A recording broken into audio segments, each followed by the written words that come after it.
satu macam itu bidang pekerjaan. Dari jadi pengamen sampai jadi seorang presiden.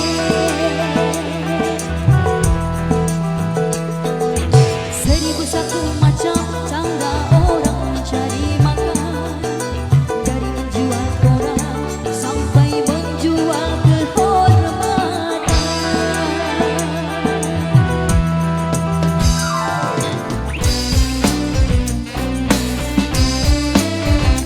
Permata Music.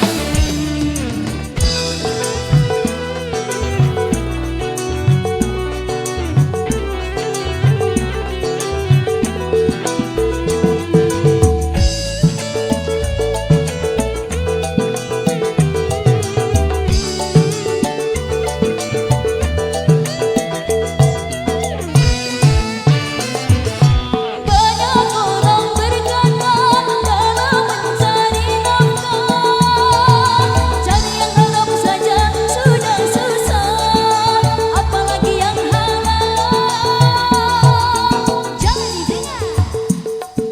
Jangan didengar itu sangat tidak benar. Jangan didengar itu sangat tidak benar. Banyak orang berkata yang jujur pasti hancur, karena zaman ini sudah edan, jujur tidak makan.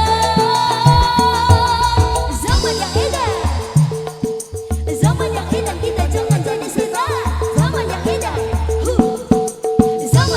kita jangan jadi setan.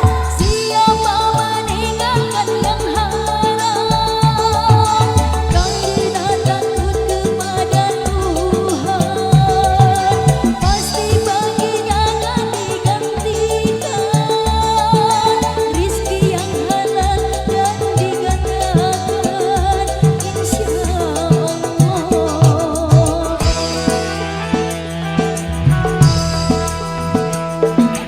Seribu satu macam itu bidang pekerjaan.